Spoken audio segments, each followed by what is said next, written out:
अर्जुन को video games बहुत पसंद थे। स्कूल से आने के बाद हर दिन वो अपने कमरे में दौड़ता, कंप्यूटर चालू करता और पिक्सेल क्वेस्ट की जादुई दुनिया में डूब जाता। ये वो जगह थी जहां वो एक नायक बन सकता था, जादुई जंगलों को खोद सकता था, ड्रैगन से लड़ सकता था और सोने के सिक्के इकट्ठा कर सकता था। गेम इतना जीवंत और रोमांचक था कि अर्जुन अक्सर समय का हिसाब भूल जाता था। लेकिन पिछले कुछ समय से कुछ अजीब सा महसूस हो रहा था। स्क्रीन पर रंग थोड़े फीके लगने लगे थे और रोमांच कम हो गया था। अर्जुन समझ नहीं पा रहा था कि ऐसा क्यों हो रहा है, लेकिन वो फिर भी खेलता रहा, ये उम्मीद करते हुए कि ये भावना गायब हो जाएगी।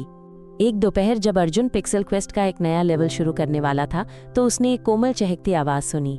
उसने मुड़कर देखा और पाया कि खिड़की खुली हुई थी।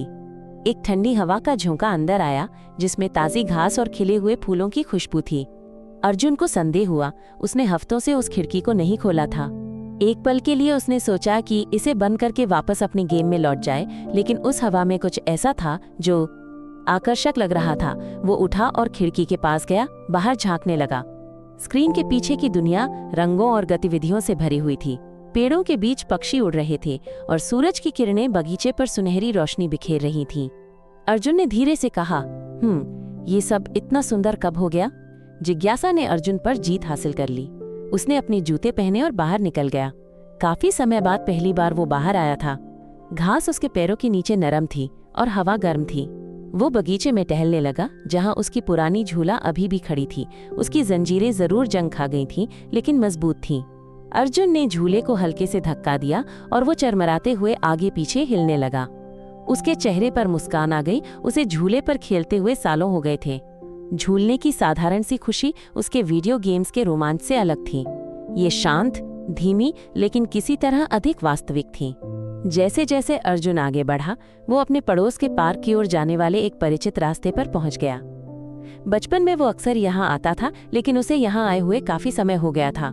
पार्क वैसा ही था जैसा उसे याद था, हरा भरा और शांत। एक खेल का मैदान, एक तालाब और बैठकर आराम करने के लिए कई छायादार जगहें। अर्जुन एक बड़े पेड़ के नीचे बेंच पर बैठ गया और आसपास की दुनिया को देखने लगा। एक गिलहरी रास्ते पर दौड़ी, एक अखरोट की तलाश में। तालाब में बत्तखें आराम से तैर रही थीं। उनके पंख सूरज की रोशनी में चमक रहे थे। अर्जुन ने एक शांति महसूस की जो उसे लंबे समय से महसूस नहीं हुई थी। जब अर्जुन बेंच पर बैठा था तो उसे बच्चों की हंसी सुनाई दी। खेल के मैदान में बच्चों का एक समूह आ गया था और उनकी आवाजें गूंज रही थीं, क्योंकि वे चढ़ रहे थे, झूल रहे थे और स्लाइड कर रहे थे। अर्जुन ने उन्हें कुछ देर तक देखा और उसके मन में एक अजीब सा भाव उठा। उसे याद आया कि कैसे वो भी इस तरह खेला करता था, बिना किसी चिंता के, पूरी ऊर्जा के साथ। उस समय असली दुनिया भी उसे किसी वीडियो गेम की तरह ही जादुई लगती थी। ये सब कब बदल गया? वो कब से अपना सारा समय स्क्रीन के सामने बिताने लगा था? घर लौटते समय अर्जुन ने अपने पड़ोसी के बगीचे में पुराने ट्री हाउस को देखा। ये उसका पसंदीदा स्थान हुआ करता था, एक गुप्त छुपने की जगह जहां वो खुद को एक समुद्री डाकू, एक नाइट या एक खोजकर्ता के रूप में कल्पना कर सकता था। अर्जुन रस्सी की सीढ़ी पर चढ़ा और अंदर झांका। ट्री हाउस धूल से भरा हुआ था और मकड़ी के जालों से भरा पड़ा था, लेकिन फिर भी ये खास लग रहा था। वो बैठ गया और छोटी सी खिड़की से बाहर देखने लगा, नीचे की दुनिया को निहारते हुए। लंबे समय के बाद उसे लगा कि वो वास्तव में मौजूद है, जैसे कि वो किसी बड़ी चीज का हिस्सा हो। जैसे जैसे सूरज ढलने लगा, अर्जुन घर लौटने लगा। आसमान रंगों से भरा हुआ था और हवा में झींगुरों की आवाज और पत्तियों की सरसराहट थी। वो कुछ पल के लिए रुका और सब कुछ देखते हुए उसके मन में गहरी कृतज्ञता का भाव उठा। अर्जुन ने महसूस किया कि असली दुनिया भी किसी वीडियो गेम की तरह ही जादुई है, शायद उससे भी ज्यादा। यह सुंदरता, आश्चर्य और अनंत संभावनाओं से भरी हुई थी। बस उसे बाहर निकलकर चारों ओर देखना था।